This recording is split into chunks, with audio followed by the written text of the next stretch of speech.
Sa mga pangunahing balita, mag-asawang senior citizen sa San Fernando Masbate patay sa lason. 25 anyos na lalaki sugatan sa pambubuno at pananaga ng tatlong magkakapatid sa Naga City. Padre de pamilya naputulan ng paa sa salpukan ng SUV at motorsiklo. Piso Caravan ng Bangko Sentral ng Pilipinas muling umarangkada. At fire drill isinagawa sa lungsod ng Legazpi bilang pakikisa sa pagdiriwang ng Fire Prevention Month.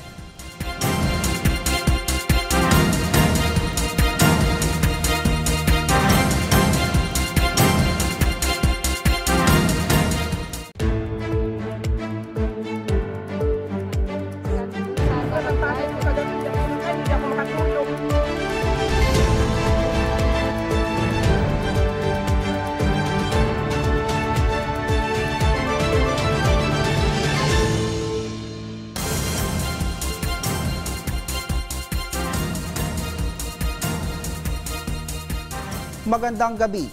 Narito na mga balitang dapat ninyong malaman ngayong araw. Ika-27 ng Marso, taong kasalukuyan.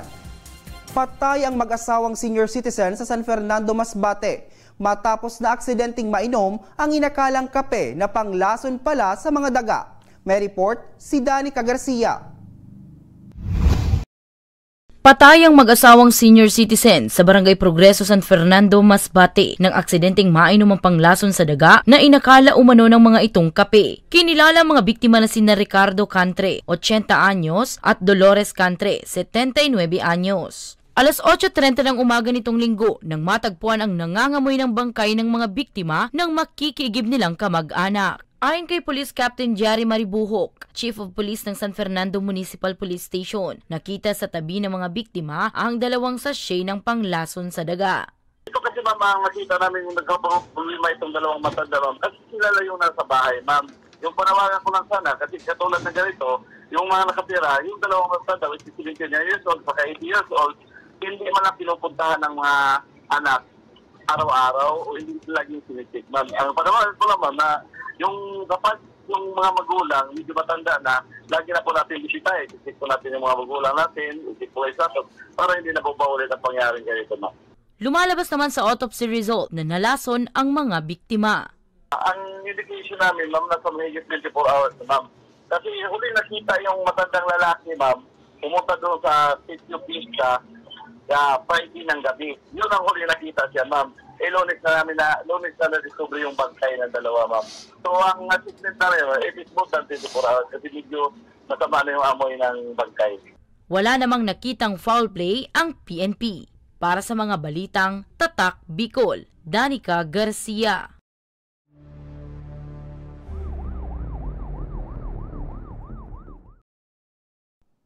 Sugatan naman ang isang 25 anyos na lalaki sa pambubuno at pananaga ng tatlong magkakapatid sa Naga City. Dalawa sa mga sospek ang patuloy na pinaghahanap. Narito ang buong detalye. Sugatan ng isang 25 anyos na lalaki sa pambubuno at pananaga ng tatlong magkakapatid sa Barangay Triangulo, Naga City, alas 8 kagabi. Batay sa ulat, kausap ng biktima sa labas ng kanilang bahay ang kanyang kapatid at ang kaibigan nitong nang kumprontahin ng 35 anyos na sospek na kabarangay nito. Makalipas ang ilang minuto, umalis ang sospek, subalit muli nitong binalikan ang biktima na may bitbit ng bolo at kasama na ang dalawa nitong kapatid at do'y pinagtulungang bugbugin at tagain ang biktima. Agad naman na naitakbo ang biktima sa Bicol Medical Center habang mabilis naman na nahuli ang isa sa mga sospek. And later, tinaga itong ating biktima sa kanyang sa may ulo at sa katawan. So, yung dalawa po dito sa mga suspects ay nakatakas pero yung isa po ay nahuli. Sa ngayon ay nagpapatuloy naman ang ginagawang hot pursuit operation ng otoridad upang mahuli ang dalawa pang sospek. So sa ngayon po may ongoing ang hot pursuit din and then kaukulang paghahanda ng mga dokumento para sa pag-file ng information sa Fiscal's Office para doon sa nahuling isang suspect and of course sa pagpapagaling din ng biktima na nasa Bicol Medical Center. Samantala, nananawagan naman ang mga otoridad sa publiko na huwag pairalin ng init ng ulo upang makaiwas sa mga ganitong sitwasyon na pagsisisihan lamang sa huli. Para sa mga balitang Tatak Bicol, Hercules Barbacena. Pasintabi po sa mga nanunood. Naputulan ng paa ang isang padre de pamilya habang sugatan naman ang anak nito nang masalpok ng SUV ang kanilang sinasakyang motorsiklo sa Naga City. May report si Danica Garcia. Isang padre de pamilya ang naputulan ng paa matapos na masalpok ng isang SUV ang kanilang sinasakyang motorsiklo sa barangay San Felipe, Naga City, alas 7:47 ng gabi nitong Martes. Kinilalang biktima na si Edwin Araneta, 46 anyos, residente ng barangay Pacul, parehong lungsod, habang kinilala naman ang driver ng SUV na si Romeo Ung, 52 anyos, residente ng Alfonso Homes, parehong barangay. Batay sa investigasyon ng PNP, ihahatid na sana ng biktima ang kanyang anak sa pinagtatrabahuan nitong call center company nang masalpok ng nag-overtake na sospek sa isang sasakyan sa kabilang linya ng daan. Sa lakas ng impact, kapwa sugatan ng mag-ama kung saan naputulan ng paa ang padre de pamilya. Lumalabas naman sa investigasyon na nakainom ng alak ang sospek. Actually, maraming accident nangyayari. Isang malaking factor is fault of the driver. Lalo pa po kung nakainom tayo, siguro mas maganda wag na lang muna magbiyahe or magpa-drive tayo sa kilala. Yan na po ang pinakamagandang solusyon at ito yung mga uncontrollable crimes na tinatawag. Kahit may mga pulis, may mangyari pa din. Ito yung mga bagay na hindi mapipigilan kasi unpredictable po. Nasa kustudiya pa ng Police Station 3 ang sospek na mahaharap sa kasong reckless imprudence resulting to serious physical injuries and damage to property. Para sa mga balitang Tatak Bicol, Danica Garcia. Lalaking nagpapaputok umano ng baril kapag nalalasing arestado sa Diet Camarines Norte. At magkapitbahay arestado, isa pa nakatakas sa operasyon kontra droga sa Camarines Sur. Yan at iba pang balita sa pagbabalik na Bicol Online TV.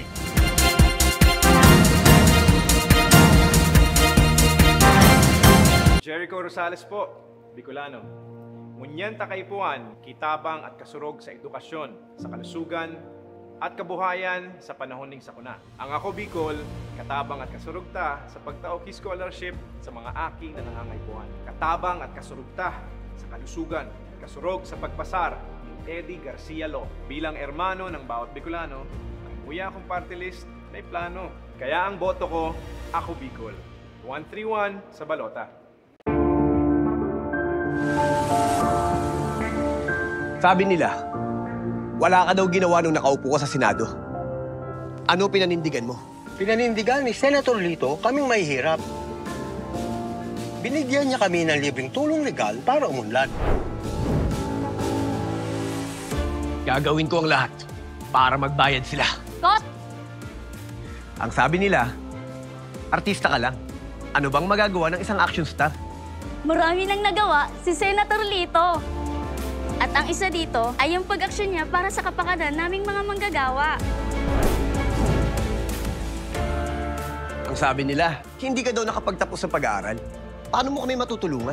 Hindi nga siya nakapagtapos, pero ginawa niya ang lahat para kami ay makagraduate na! Ilan lang yan sa maraming nagawa ni Senator Lito Lapid. Lito Lapid. Dumanas ka man ng hirap. Lahat ng sabi-sabi sa'yo, inaksyonan mo. Kung ako'y nakaahon, kaya nyo rin. Kaya natin lahat lumaban at umunlad. Tatak Lingkod Lapid, Supremo ng Senado. Lito Lapid, number 35 sa balota. Lito, Lito, Lito Lapid! Lito, Lito, Lito Lapid! Lito, Lito, Lito Lapid!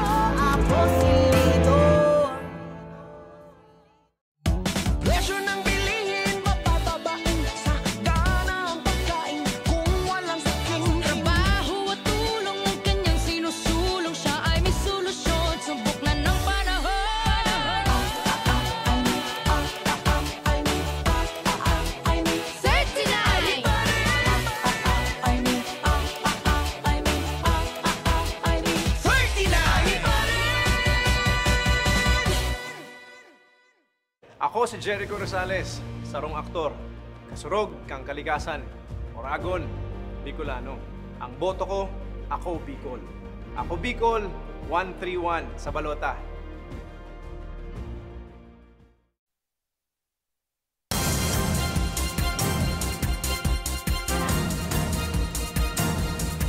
Nagbabalik ang Ako Bicol Online TV. Arestado ang isang lalaki sa Dait, Camarines Norte matapos na ireklamo ng kanyang mga kabarangay dahil sa paulit-ulit umanong pagpapaputok ng baril kapag nalalasing. May report si May Insinares.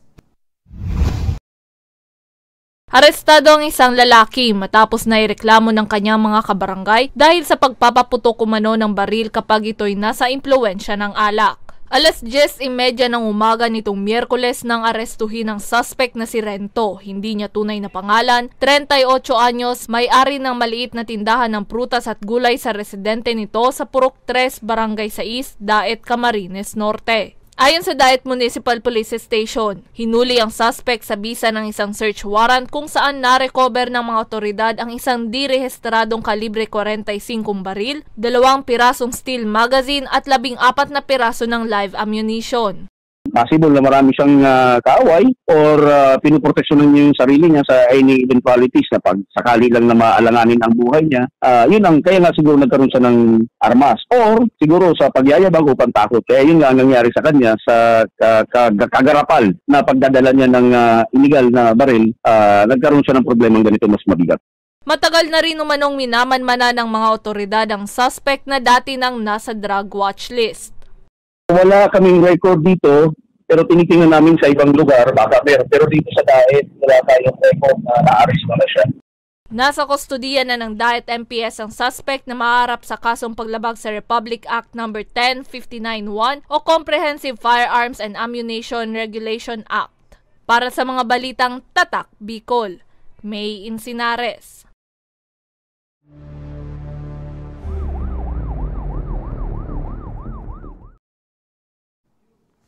Hindi na nakapalag sa mga otoridad ang dalawang magkapit-bahay sa Barangay San Francisco, Iriga City matapos na makorner ng mga otoridad sa ikinasang operasyon laban sa ilegal na droga.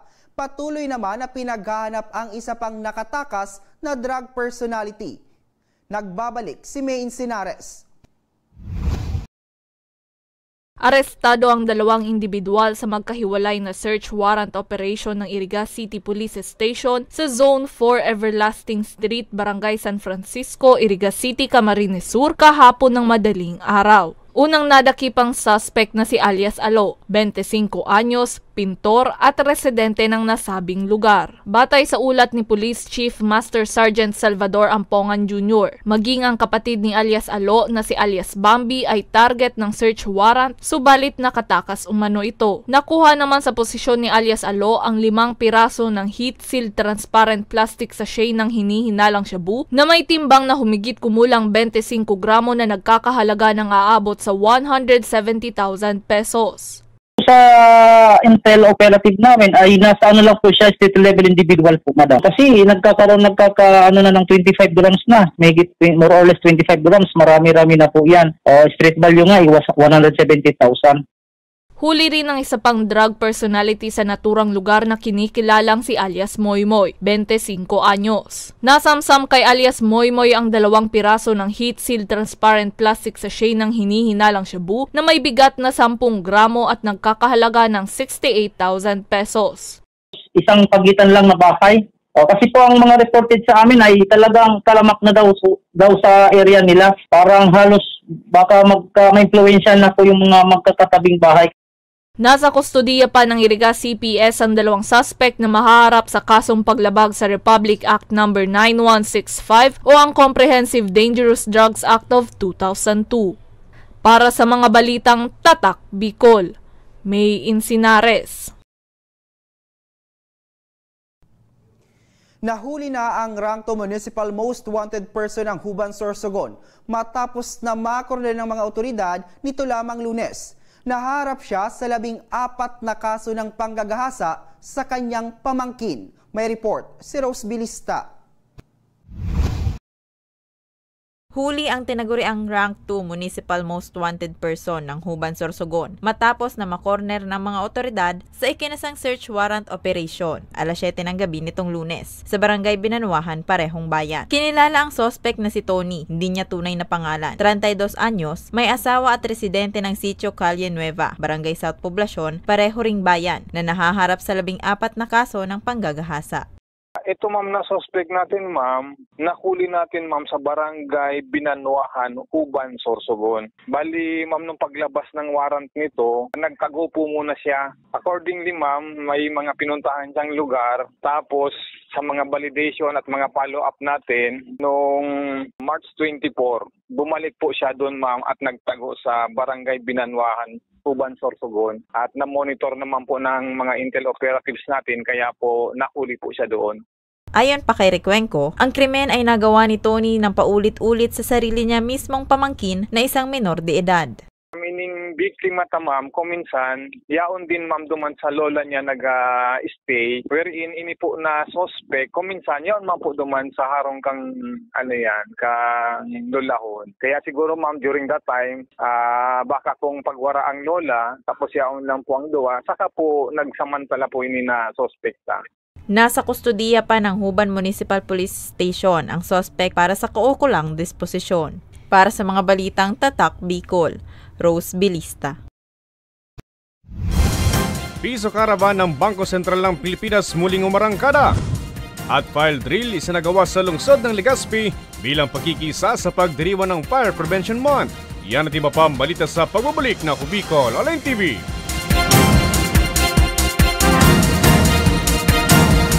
Jericho Rosales po, Bicolano.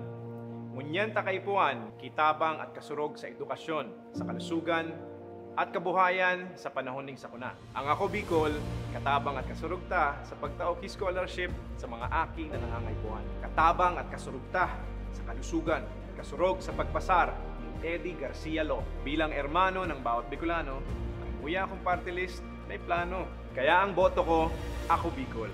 131 sa balota. Sabi nila, wala ka daw ginawa nung nakaupo ka sa Senado. Ano pinanindigan mo? Pinanindigan ni Senator Lito kaming mahihirap. Binigyan niya kami ng libreng tulong legal para umunlad.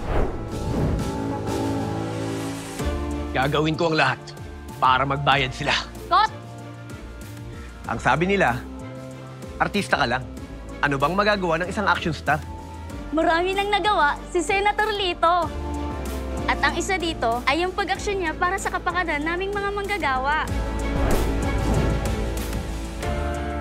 Ang sabi nila, hindi ka daw nakapagtapos sa pag-aaral. Paano mo kami matutulungan? Hindi nga siya nakapagtapos, pero ginawa niya ang lahat para kami ay makagraduate na! Ilan lang yan sa maraming nagawa ni Senator Lito Lapid. Dumanas ka man ng hirap. Lahat ng sabi-sabi sa'yo, inaksyonan mo. Kung ako'y nakaahon, kaya nyo rin. Kaya natin lahat lumaban at umunlad. Tatak Lingkod Lapid, Supremo ng Senado. Lito Lapid, number 35 sa balota. Lito, Lito, Lito Lapid! Lito, Lito, Lito Lapid! Lito, Lito, Lito Lapid!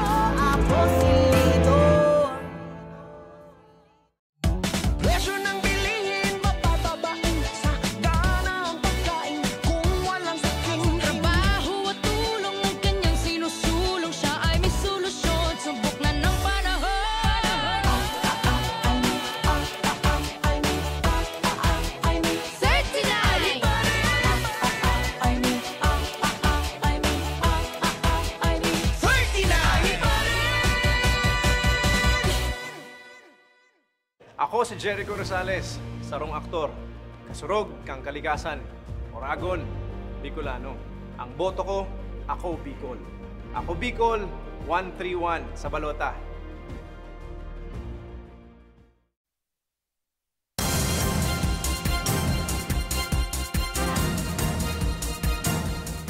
Nagbabalik ang Ako Bicol Online TV. Nananawagan ng Philippine Coast Guard sa mga botante para sa national and local elections sa Mayo. Napiliin umano ang mga kandidatong handang ipaglaban ang West Philippine Sea na pilit pa ring inaangkin ng China. May report si Angeline Dagta.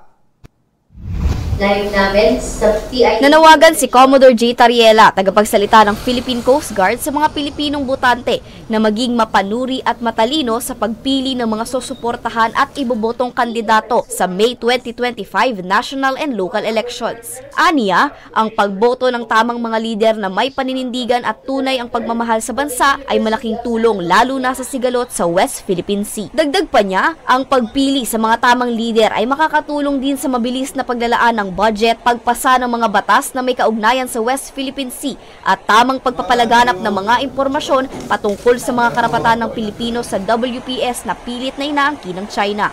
Ang advice ko lang sa ating mga kababayan Pilipino is to make sure that we're going to vote for those politicians who will be supporting our fight in the West Philippine Sea. Let us refrain from electing politicians who are obviously and evidently supportive of the Chinese interests. Ibinahagi rin ni Tariela na ayon sa isang pag-aaral, 8 sa 10 Pilipino ang hindi boboto sa mga kandidatong sumusuporta sa interes ng China sa West Philippine Sea at sa pangaharas na nararanasan ng mga Pilipinong mangingisda sa kamay ng mga dayuhan sa nasabing karagatan. Our fight in the West Philippine Sea will be very difficult kung ang iluluklok natin sa legislative branch will give us too much difficulty pagdating sa pagpapasa ng budget, for example, sa pagpapasa ng batas na may kaugnayan sa West Philippine Sea, at sa pag-expose ng mga maling gawain sa West Philippine Sea, particularly disinformation and fake news. So it's important for us to make sure na ang mananalo na sa eleksyon ay ang mga politiko na ang pipiliin ay ang laban natin sa West Philippine Sea, because definitely ang pinipili nila ay ang Pilipinas. Sa ngayon, patuloy ang pagsasagawa ng PCG katuwang ang Philippine Information Agency at National Youth Commission ng mga symposium, press conference at paglulunsad ng mga programang magmumulat sa mga Pilipino sa kanilang gampanin sa pagtataguyod ng soberanya ng Pilipinas sa West Philippine Sea. Para sa mga balitang Tatak Bicol, Angeline Dagta. Piso Caravan ng Bangko Sentral ng Pilipinas muling umarangkada. Pagpapapalit ng mga luma at sira-sirang pera binuksan sa aktibidad. May report si Rose Bilista. Muling umarangkada kahapon ang Piso Caravan ng Bangko Sentral ng Pilipinas o BSP at ng isang malaking mall sa lungsod ng Legazpi. Sa aktibidad, pinapahintulutan ang sino man na may cash na luma, madumi, kupas o may punit na magpapalit ng bago at malinis na banknotes sa BSP. Layunin ng caravan na matanggal na sa sirkulasyon ang mga mutilated o may damage ng pera alinsunod sa Clean Note Policy at Coin Recirculation Program ng BSP. So ito ang layunin nito para siguraduhin at mapanatili na ang umiikot lang sa ekonomiya natin ay yung mga fit notes. Yan. Paglilinaw ng BSP, dapat bakas pa kahit papaano ang lagda ng presidente o ng BSP governor sa papapalitan na banknote, habang ang security thread na kusang inalis ay hindi na maaaring papalitan. Importante lang na palawigin namin yung capacity building at awareness raising campaign namin para malaman talaga nila na mayroong ng polymer na nag-i-exist. Kaya ang Bangko Sentral ng Pilipinas through the Regional Economic Affairs Staff ay umiikot talaga para ito ay may pakilala sa publiko. Kasabay ng caravan ay nagkaroon din ng seminar o capacity building na may layuning mas mapalawak ang kamalayan ng publiko patungkol sa counterfeited paper bills at iba pang tips. Kasama ito doon sa pag-raise ng awareness ng mga para at least malaman kung yung unfit, yung mutilated. Ganoon din. Parte ng ng Piso Caravan na bigyan lagi ng capacity building ang mga kapartner para ma-determine kung yung mga fit at unfit na Samantala, bukas na ang ilang branch ng LCC Mall sa mga nais magpapalit ng mga luma o sirang banknotes at coins. Para sa mga balitang Tatak Bicol, Rose Bilista. Aktibong nakiisa ang mga empleyado ng Embarcadero de Legazpi, partikular na ang mga babaeng responders sa fire drill na isinagawa ng Bureau of Fire Protection kahapon sa nasabing gusali. Ilang tips sa pag-iwas sa sunog ibinahagi sa aktibidad. Narito ang aking report. Aktibong nakilahok ang mga babaeng responders ng Embarcadero de Legazpi sa Legazpi City sa isinagawang fire drill kahapon na pinangunahan ng mga babaeng bombero ng Bureau of Fire Protection sa lungsod. Ibinahagi sa aktibidad ang tamang paggamit ng fire extinguisher at iba pang pagsasanay at demonstrasyon upang mas mapalalim ang kaalaman ng mga dumalo sa mga tamang hakbang sa pagtugon sa insidente ng sunog. Here, they have invited us to be part of their celebration. So very thankful po kami, lalong-lalo na kay sa ating Fire Marshal ng Legazpi and all the rest of the entire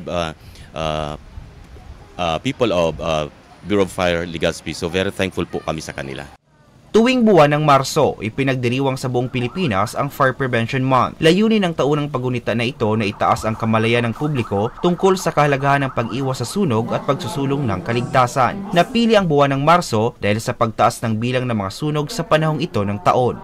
Opo, ina-encourage po namin ang ating mga kababayan and ating mga residents dito po sa Legazpi na suportahan po ang lahat ng programa ng BFP Legazpi para po maiwasan lalong-lalo na po ang ginagawa namin na intensive trainings and seminars sa schools, sa hospitals and sa mga establishment para po at least aware sila and maiwasan po natin ang paglaki ng bilang ng pagkakaroon ng sunog.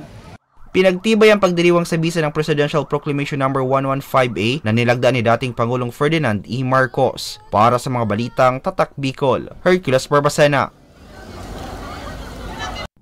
At yan ang mga balitang nakalap ng Ako Bicol News Team. Ako po si Hercules Barbacena. Salamat!